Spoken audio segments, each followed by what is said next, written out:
Hi there, in today's video we're going to talk about geometric series. I have several questions for you. The first one's here on the screen. It says find the sum of the first 8 terms of the following sequence. Round to the nearest hundredth if necessary. 27, 45, 75.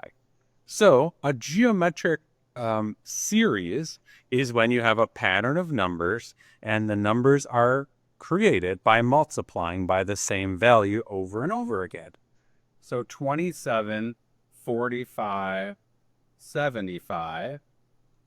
To figure out if this is a geometric series, I'm going to divide adjacent numbers. So I'm going to divide 45 divided by 27, and I get 1.66667.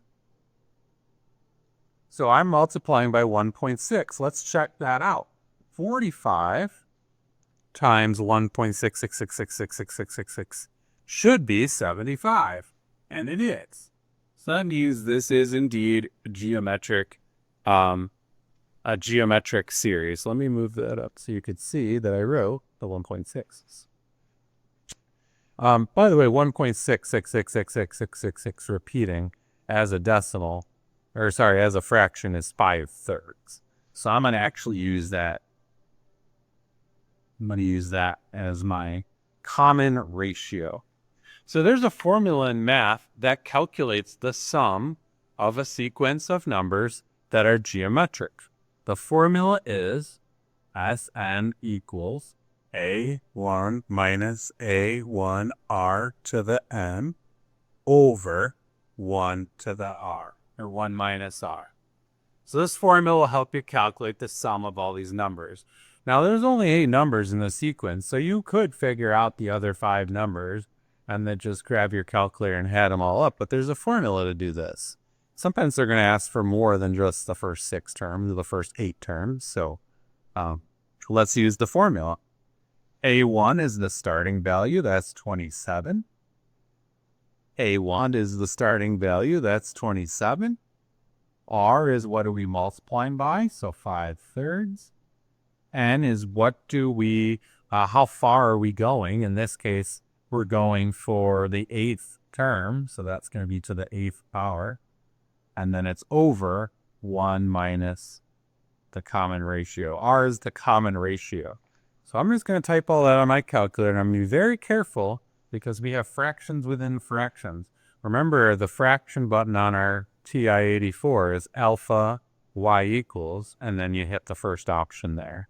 So I'm going to type all this in, 27 minus 27 times 5/3 to the 8th power over 1 minus 5/3. And we end up getting 2,370.77. 2,370.77. I has more decimals, but it says to round to the nearest hundredth here. So that's the answer to this question.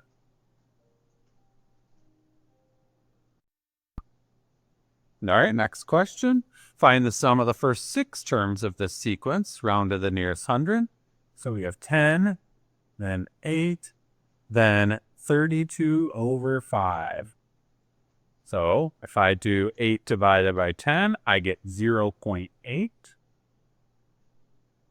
And if I do 32 over 5 divided by 8, I get 0.8. So we have confirmed that this is indeed geometric, and we have confirmed that the common ratio is 0.8. So let's write the formula here. Sn equals a1 minus a1rn over 1 minus r. So a1 is the starting value. That's 10. The starting value is 10. R is 0.8. And we are looking for the 6th term in this question. And it's all over 1 minus the ratio, which is 0.8. You type this all on your calculator, and you get rounded to the nearest hundredth. You get 36.89. That's the answer to this question. All right, next question. Find the sum of the following series. And you'll notice in this one, they don't tell you how many numbers they want you to go till, but they do tell you the last number. So 9, 18, 36.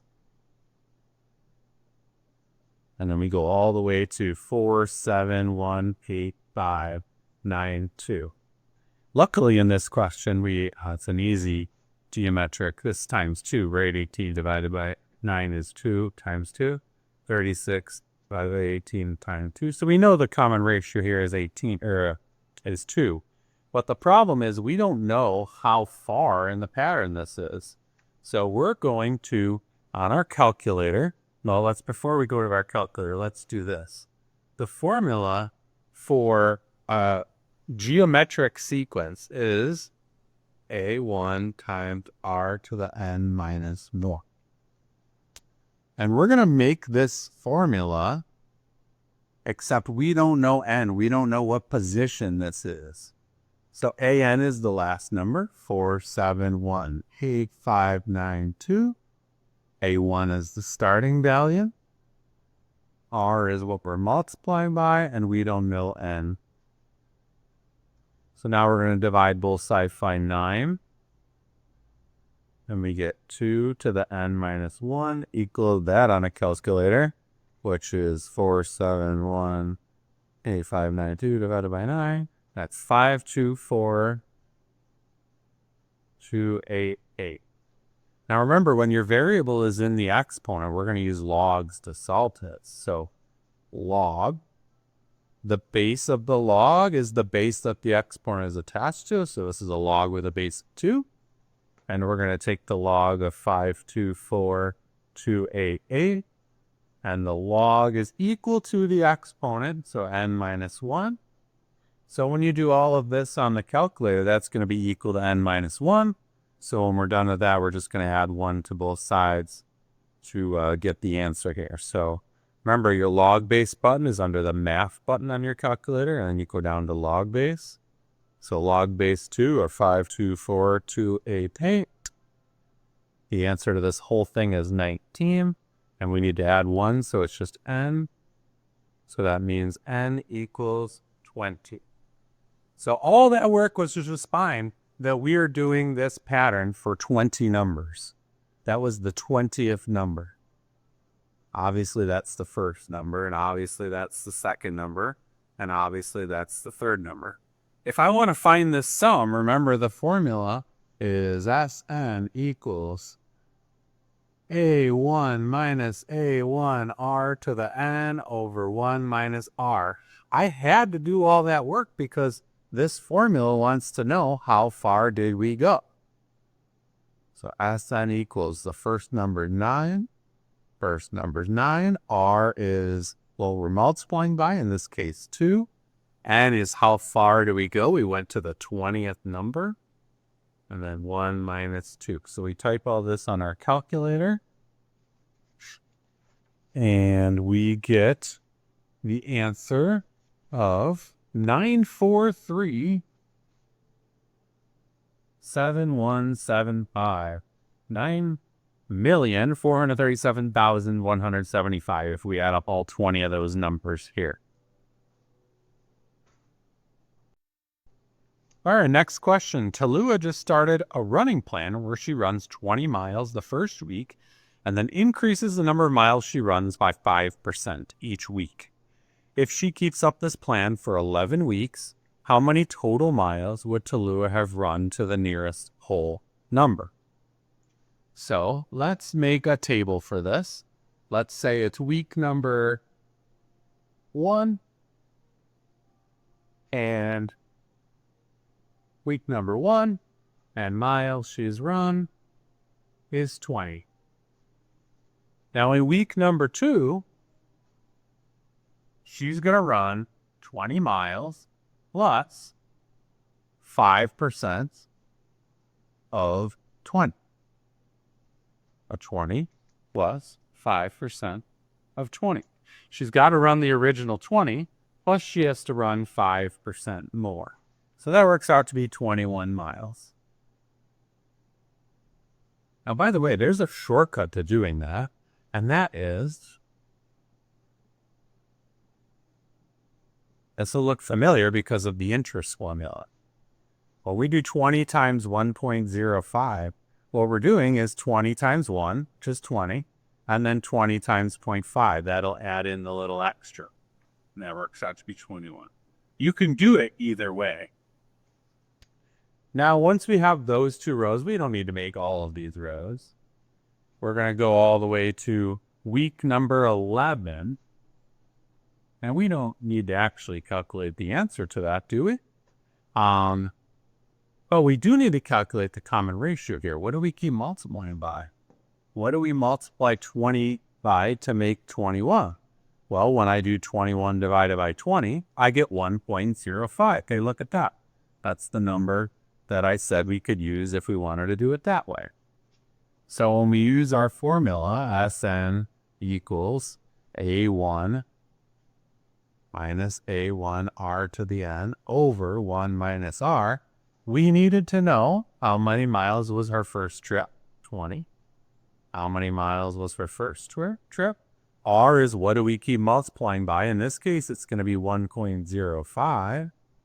N is the common, or how far are we going? We're going for 11 weeks.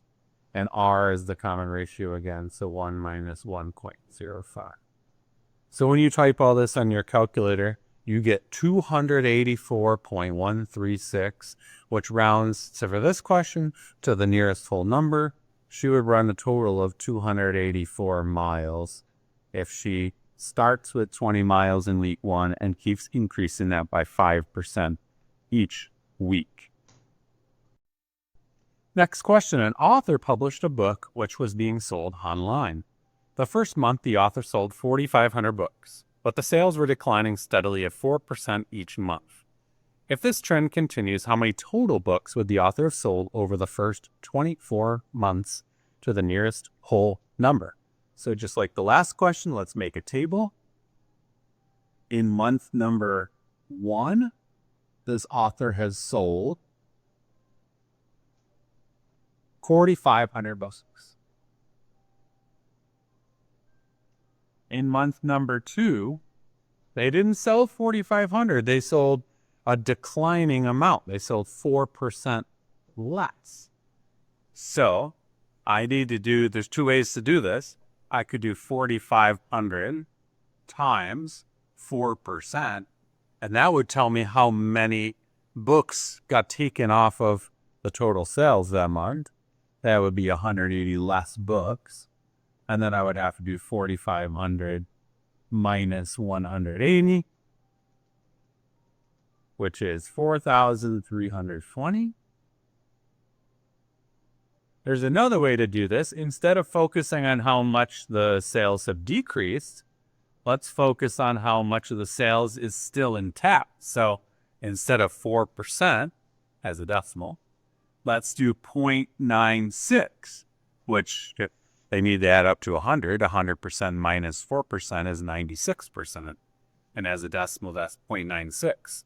And 4,500 times 0.96 is 4,320. And when I'm trying to figure out what the common ratio here is, remember, we're going to divide 4,320 by 4,500. And guess what? You'll get 0.96. This is the common ratio. Because if we keep adding numbers to this table, we're going to keep multiplying by 0.96. We're going to take the number that we had, and we're going to reduce it by 4% by multiplying by not 4%, but what's remaining, 96%. So now let's use the formula.